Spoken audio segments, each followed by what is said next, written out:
the biggest thing is like how your understanding of like putting boundaries around energy. Like I feel like I naturally pick up on people's energy fairly well, and so I feel like that's always kind of been like a thing where I'm like, okay, I understand like if someone's needing a moment, they're having a moment, and that's not going to do anything to me. Where I've always had issues is like actually putting boundaries on like who I'm pouring energy into. So it's like I know I have all this energy and I feel very like comfortable in it, but I just like spill it all willy-nilly, and I'm not protective over it at all. Like at all. Like I want to be everything for everyone, and kind of similarly to what you said about being a hermit and not allowing things like spill in. Like when you just continue to spill out, you're not being very mindful of like protecting your own self. And then you look up and you're like, wait a minute, like I'm acting in ways that I wouldn't act, and I'm doing things that I wouldn't do, and it's because I lost the root of me because I'm just like giving it all out to everybody. And I think that's a very Black woman thing to do too, to like give and give and give and support and support and support and give and give and give, and then feel completely depleted or completely lost or highly unsure of who you are once you're done giving. And also to me, a lot of times like the air is kicking in. By the way, y'all might hear the air. It's fucking 108 million degrees. Like a hot ass pussy, Dallas, like Texas, booty hole, like y'all it's gonna a have lot. to feel this you know what I'm saying? So if you hear the air, fuck it. Oh, okay. I love how we went hard on them and they probably can't even hear it. Y'all niggas not gonna have us. They're probably like, yo, weren't y'all talking about protecting energy boundaries 5 minutes ago? Chill out. No, I always think too, as Black women, we have this experience frequently where we're in relationships with men or even our friends and our family members too. It doesn't just have to be men, but I think men is the experience that most people can put in their mind. If you're heterosexual, sorry for the heteronormativeness. You're of woman, it, whatever. You're studsman, whatever you're feminine, or partner. Let's just say that. We put so much energy into other things like a partner, and then when they leave, we're completely lost. We don't know who we are, and on top of that, we're fucking angry and pissed at them.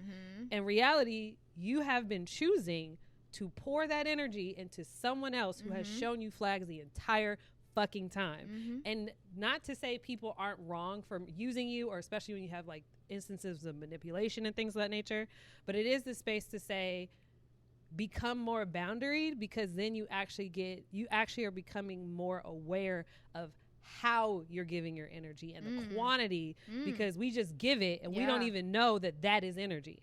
And then we just it's going out, and I think having boundaries makes you be aware of like, what is my real capacity? Like what are my boundaries for real, or how much am I giving? And then I think to me, being in a space right now, again, like this hermit space of having to cut so much shit out. Like I've talked to her. This is the first time y'all heard it. Like I'm not dating right now, and I'm like consciously choosing not to do that. I'm not, there's like projects and stuff that I've been like cutting off and saying no to. And a lot of that is going, now that I'm here and have cut all those things off, I have a significantly larger awareness of how much fucking energy I was giving to that shit. And I was like, whoa. Like, I gotta reevaluate that shit. No, that's really, really good. If y'all not taking notes, I hope you're taking notes, because that was good. I didn't even think about the perspective. I was thinking like, who you give your energy to is the essence of who you are. And in the instances where you were talking about a partner and you're consistently giving so much to the partner, that's who you become. You become a person that doesn't require energy in a balanced way, and then when that person leaves, you are then imbalanced. And so like that's really been my practice as I'm like in this phase of like trying to figure out who I am and what does that mean and what do I bring, and like I feel like I'm very much a seeker. We talked about this the other day, but I feel like I'm very much like a seeker of life. Like, what does it mean? Why am I doing this? I know we're not just here being hot and paying bills. Like, I think there has to be a reason it for is this. Hot. It has and to be these a bills reason is for this. here. And the bills is billing. They billing. I don't know where y'all listening from, but here in Texas, the bills are billing. The gas is gassing. But, yeah, so when I in that space of discovery, trying to figure it out, I've been kind of using this energy map, we'll say, of saying, okay, I really enjoy spending time with my friends. So I am social. I really enjoy laying up with my man. So Hey. I like, claim your nigga, bitch. okay. I really enjoy being in church. I really feel fulfilled when I'm doing this at work or when I'm volunteering, and that for me helps to paint the picture of like, okay, this is who you are. This is who you are. This is who you are. Yeah. Which is super dope, because one of the things I looked at when I had looked back at my my journal as to where I was saying, like, I was looking at the things I had set out for the year. One of the things I had set was I really, really want to explore pleasure. And I think a lot of people, when they hear that, it's a sexual connotation, but I'm not thinking about it in that way. I'm thinking about it in the sense of pleasure is what is bringing me pleasure. Like, what are the things in life that I could do regularly that bring my life pleasure and joy? And it's really based in what you love to do. And what I think for me, a lot of it is operating in the creative space. So like creative things bring me pleasure. So like painting and like, obviously this shit, but you got like film and all that other stuff, right? So contents, podcasts, all of that are things that bring me pleasure. And then also things like dance. Like I fucking love dance, and I have been like craving. I used to go to dance class all the time back home. I have been craving a dance class, and that was the thing the other day where I was like, oh shit, that's pleasure that you haven't had, and it's so freeing. I think, like, think about when you in your space and you done smoked your blunt and the music is popping and you just dancing around, like how free and wild your spirit feels. And to me, it's a very pleasureful experience. So I think in a lot of ways, I'm starting to not only practice it more, but get a broader definition of it, and then be able to be intentional about like, hey, I want to experience pleasure, so these are the things that do it. So make sure that's in your week, you know. I love that. I love that. That's on top of the sex shit too. Like I ain't getting bust open, but if you got a nigga or a bitch or whatever and you getting bust open, get bust open. You know what I'm saying? And we are having a great time. Niggas. We don't talk about that. Why? We're having a great time over Feelings. here. You feel me? You feel me? Oh, you don't feel me, but y'all feel me. I don't feel you. We're having fun over here. But yeah, no, You don't feel me. Love everything you said, and I want to pause and say congratulations, because we just kind of flowed into the boundaries thing. Whatever, I will talk more offline, but like, yo, that's really dope. As you were talking, I had chills. I was like, oh my god, what is she talking about? Doing this shit. Are we gonna finna be celebrities or something?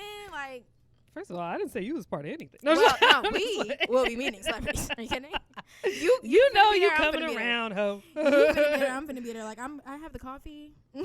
I'm here to help with the vibe creation. Like a groupie in the studio. I'm gonna be in there. Like, hey y'all. Y'all wanna eat? Oh my god. Y'all wanna eat. You talked journaling. You talked about journaling, and I mentioned it earlier as part of what has helped me set my boundaries. And I've been using a prompt that I have been loving, so I wanted to share it with you all, because I think that it's been like super, super helpful. So the prompt is really easy. It's how can I feel, or how did I feel, depending if you do your journaling in the morning or night. How can I feel, or how did I feel healthy? How did I feel purposeful? And how did I feel connected?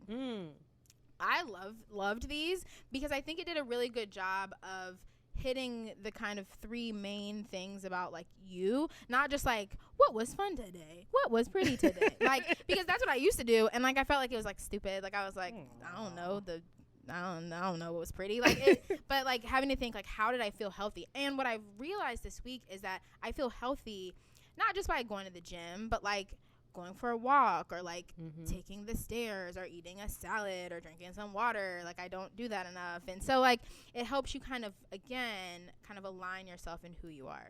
Awesome. So let's end the segment with that. Yeah. Can you tell us the prompts one more time? This is what we gonna be doing, niggas.